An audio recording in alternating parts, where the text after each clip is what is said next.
Hai semuanya, perkenalkan nama saya Nurhali Fitria. Di sini saya akan menjelaskan mengenai tugas keterampilan komunikasi dengan judul Landasan Filosofis Keterampilan Komunikasi Konseling. Yang pertama yaitu konsep umum komunikasi. Komunikasi tidak dapat dipisahkan dari setiap aktivitas yang dijalani oleh individu.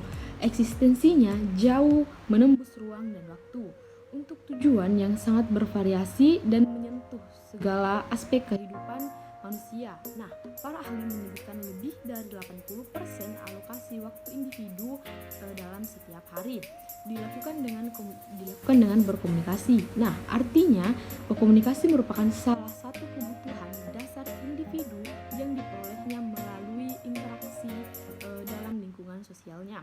Nah, komunikasi ini menjembatani informasi dari individu ke individu lain atau kelompok.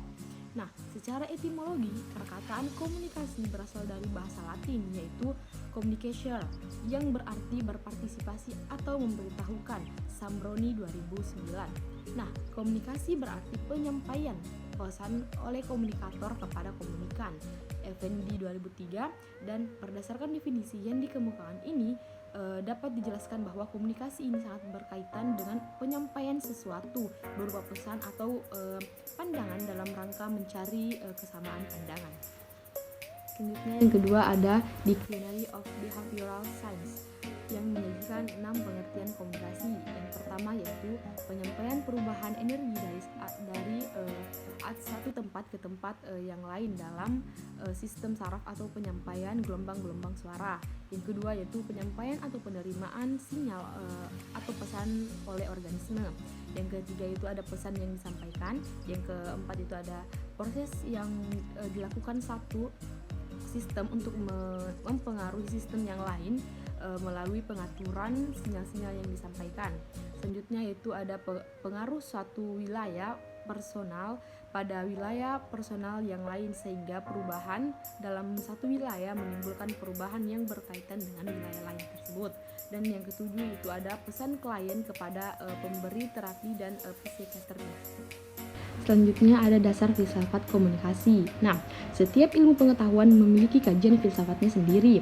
Hal ini dapat dikenal unik karena memang pada prinsipnya semua ilmu pada masa lampau berpangkal pada ilmu filsafat. Nah, filsafat merupakan usaha untuk memahami atau mengerti dunia dalam hal makna dan nilai-nilainya. Filsafat berusaha untuk menjawab pertanyaan tentang asal mula dan sifat dasar alam semesta tempat manusia hidup, seperti apa tujuannya untuk hidup, seperti itu. Nah, lebih lanjut dijelaskan bahwa filsafat bisa menggunakan bahan-bahan deskriptif yang disajikan bidang studi khusus dan melampaui deskripsi tersebut dengan menyelidiki atau menanyakan sifat dasar dan kemungkinannya. Filsafat komunikasi menyumbang karangan ke arah opini publik temporal serta membawa kemajemukan dominan publik. Nah, filsafat komunikasi bergerak pada situasi tertentu, momen tertentu dan memberikan kontribusi tertentu bagi opini publik. Filsafat komunikasi memungkinkan perbedaan pendapat dengan penulis dan filsafat itu sendiri sebagai sebuah konsep. Selanjutnya ada komunikasi sebagai modal dasar hubungan interpersonal. Nah, komunikasi merupakan hal yang esensial, berpengaruh dan bahkan seringkali menjadi faktor penentu dalam kehidupan manusia. Komunikasi merupakan dasar dari eksistensi suatu masyarakat dan menentukan struktur masyarakat tersebut, menurut Susan dan Astrid tahun 1976.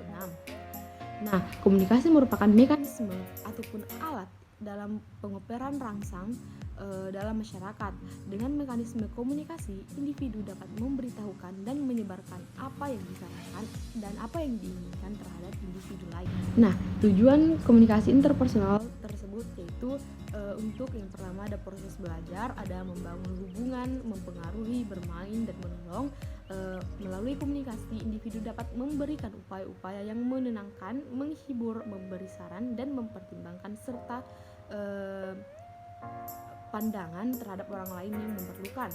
Hal ini seringkali digunakan oleh profesi-profesi yang berlandaskan pada upaya pemberian bantuan. selanjutnya ada komunikasi sebagai landasan keterampilan konseling. Tujuan utama menggunakan keterampilan konseling adalah untuk membantu para konseling mengembangkan keterampilan pribadi dan inner strength atau yang bisa disebut dengan kekuatan batin, agar mereka dapat menciptakan kebahagiaan di dalam kehidupannya sendiri maupun kehidupan orang lain. Dengan demikian, keterampilan konseling digunakan oleh para konselor profesional untuk membantu individu atau kelompok agar memiliki kemampuan secara mandiri untuk memberdayakan dan menolong dirinya sendiri.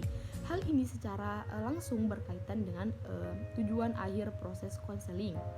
Upaya konseling memberdayakan diri dan menolong diri tersebut dapat melalui wujud mengembangkan diri maupun upaya melepaskan diri dari permasalahan yang sedang dialaminya. Nah, tujuan utama konseling adalah menolong konseling untuk dapat berubah dalam cara berpikir dan dalam cara berpikir mereka dan tindakan mereka sehari-hari, sehingga terhindar dari konsekuensi yang negatif. Nah, adapun pemakaian keterampilan konseling oleh konselor yang dapat dibagi menjadi 5, yaitu supportive listening, yaitu memberi perasaan yang dipahami dan diafirmasi, terus mengelola situasi bermasalah atau problem management, terus mengubah keterampilan buruk konseli yang menciptakan masalah bagi konseli, dan mewujudkan perubahan filsafat hidup. Nah, tentunya kelima tujuan keterampilan konseling ini diselenggarakan oleh konselor dengan media komunikasi, baik melalui bahasa verbal dalam wujud kata-kata, dalam wujud media komunikasi, baik melalui bahasa verbal, bahasa isyarat tubuh, dan bahasa nonverbal. Kemudian jenis keterampilan komunikasi ini mendasari hampir keseluruhan penggunaan keterampilan dalam konseling. Sekian dari video saya tadi, semoga dapat bermanfaat dan dapat dimengerti. Terima kasih. Assalamualaikum warahmatullahi wabarakatuh.